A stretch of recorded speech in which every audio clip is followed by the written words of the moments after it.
အားလုံးပဲမင်္ဂလာပါ United Matter Channel ကနေပြန်လည်ပြီးတော့ကြိုဆိုပါရစေ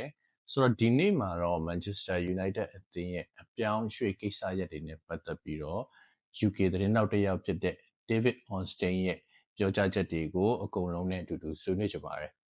ပထမဆုံး David Ornstein ပြောသွားတဲ့အကြောင်းအရာကတော့ Bryan Mbeumo နဲ့ Manchester United အပြောင်းရွှေ့နဲ့ပတ်သက်ပြီးတော့ပြောသွားတာပါဒီအကြောင်းအရာကတော့ကျွန်တော်တို့ Manchester United ပရိသတ်တွေအကုန်လုံးလည်းအခုချိန်မှာအရန်ကိုသိကျင်နေကြတဲ့အကြောင်းအရာလည်းဖြစ်ပါတယ်။ဘာကြောင့်လဲဆိုတော့ Bryan Mbeumo က Manchester United ကိုပြောင်းလာဖို့အတွက်ကိုအတီလင်းပြောကြားထားတယ်။ Manchester United ဘက်ကလည်း Bryan Mbeumo ကိုခေါ်ယူဖို့ပထမအချိန်ကမ်းလှမ်းမှုပြုလုပ်ထားတဲ့နေရာမှာ Brentford ဘက်ကပယ်ချထားပြီးတော့ဒုတိယအချိန်ကမ်းလှမ်းမှုပြုလုပ်ခံပြီးစစ်ဆဲအခြေအနေလည်းဖြစ်နေပါတယ်။ Brentford ကတောင်းဆိုထားတဲ့ပြောင်းရွှေ့ခြင်းက Manchester United က offer လုပ်ထားတဲ့ပြောင်းရွှေ့ခြင်းနဲ့ဂျားမှာလည်းပေါင်9သန်းလောက်ပဲကွာဟနေတာဖြစ်တဲ့အတွက်ကြောင့်မို့လို့ဒီအပြောင်းအရွှေ့ကမကြခင်အချိန်အတွင်းမှာပဲဖြစ်ပေါ်လာနိုင်တယ်လို့ယူဆနေကြပါတယ်။ဒါနဲ့ပတ်သက်ပြီးတော့ David Ornstein ကဘယ်လိုပြောလဲဆိုတော့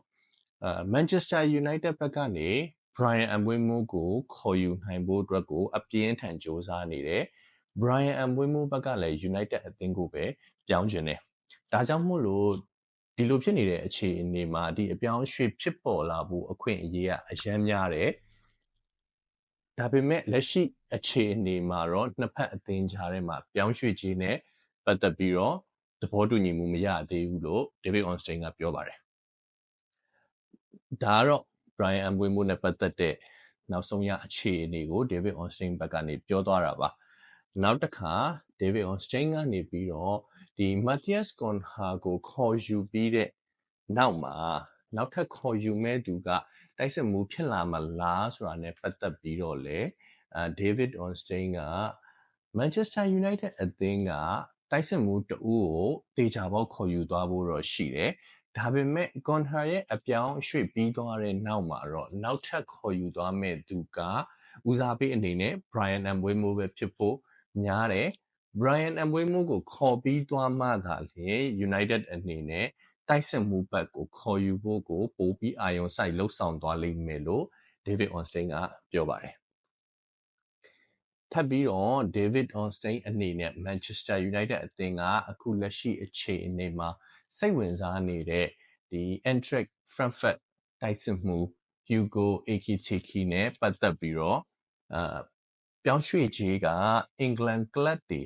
အတွက်ကိုအဆင်ပြေမှုရှိမရှိဆိုတာနဲ့ပတ်သက်ပြီးတော့လည်းပြောသွားပါတယ်ဆိုတော့ Ornstein က English Club တွေဘက်က Hugo Ekitike ကိုပေါင်85သန်းနဲ့ထက်နည်းတဲ့ပြောင်းရွှေ့ခြင်းပမာဏနဲ့ခေါ်ယူခြင်းကြရတယ်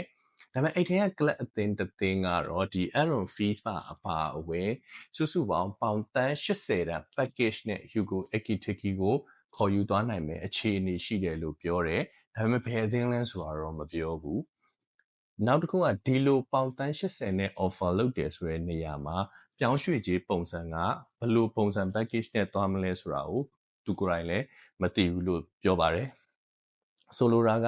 ပေါင်တန်း80ကို installment plan နဲ့ဘယ်နှကြိမ်ဘယ်နှနှစ်ခွဲပေးသွားမလဲ3နှစ်လား4နှစ်လားစသဖြင့် payment terms ကိုဘယ်လိုသွားမလဲဆိုတာတော့သူကိုယ်တိုင်မသိဘူးလို့ပြောတယ်နောက်တစ်ခုက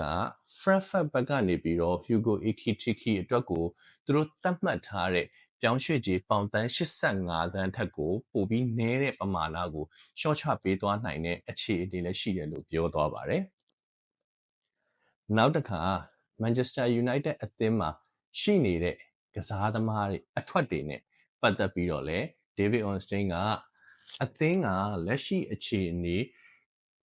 ကစားသမားတွေကိုအထွက်ကိုဦးစားပေးလှုပ်ဆောင်ဖို့အရေးကြီးတယ်လို့ပြောသွားတယ်ဒီထဲမှာအဓိကအားဖြင့် Marcus Rashford, Jadon Sancho, Garnacho, Anthony တို့ကိုမဖြစ်မနေရောင်းချသွားဖို့အခြေအနေရှိတယ်လို့ပြောတယ်ရောင်းချသွားတာပဲဖြစ်ဖြစ်အငှားနဲ့ထုတ်သွားတာမျိုးပဲဖြစ်ဖြစ်ဆောင်ရွက်သွားဖို့ရှိတယ် Ruben Amorim ကိုယ်တိုင်ကလည်းလာမဲ့ယာတီဂျိုခြေစမ်းပွဲတွေမှာခုနပြောတဲ့၄ယောက် Marcus Rashford, Alejandro Garnacho, Anthony နဲ့ Jadon Sancho တို့ကိုအသင်းနဲ့ပူးပေါင်းမှုအတွက်ကိုမခေါ်သွားဘူးဆိုပြီးတော့အကြည်လင်းပြောထားတယ်အသင်းရဲ့ management ကိုလည်းဒီကစားသမားတွေကိုရောင်းထုတ်ပေးပါလို့တိုက်တွန်းထားတာကိုသိထားရပါတယ်ဒါကြောင့်မို့လို့ဒီကစားသမားတွေဒီနွေရာသီအပြောင်းအရွှေ့မှာဒီကစားသမားတွေကိုမဖြစ်မနေ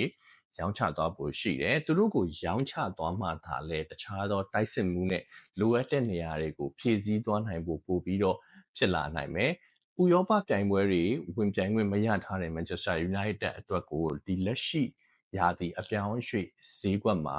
budget အနေနဲ့ပေါင်တန်း100ပဲရှိတယ်အခုဆိုရင်တို့ Matthias Cunha ကို62.5 သန်းနဲ့ခေါ်ယူပြီးတဲ့နောက်ပိုင်းမှာ budget အားဖြင့်နည်းနည်းတော့ကျက်တဲလာတဲ့အခြေအနေတော့ရှိတယ်ဒါကြောင့်မို့လို့အသင်းမှာရှိတဲ့ကစားသမားတွေကိုမဖြစ်မနေရောင်းထုတ်သွားဖို့ရှိနေပါတယ်ဆိုတော့ဒါတွေကတော့ဒါ David Ornstein ရဲ့ interview ကနေကောက်နှုတ်ပြီးတော့ဒါ Manchester United ပရိသတ်တွေအကုန်လုံးအတွက်ကိုပြန်ပြီးတော့ဆွေးနွေးပေးတာပါအဆုံးထိကြည့်ရှုပေးတဲ့အတွက်ကြောင့်အားလုံးကိုကျေးဇူးအများကြီးတင်ပါတယ်နောက်ဗီဒီယိုမှာပြန်ဆုံကြပါမယ်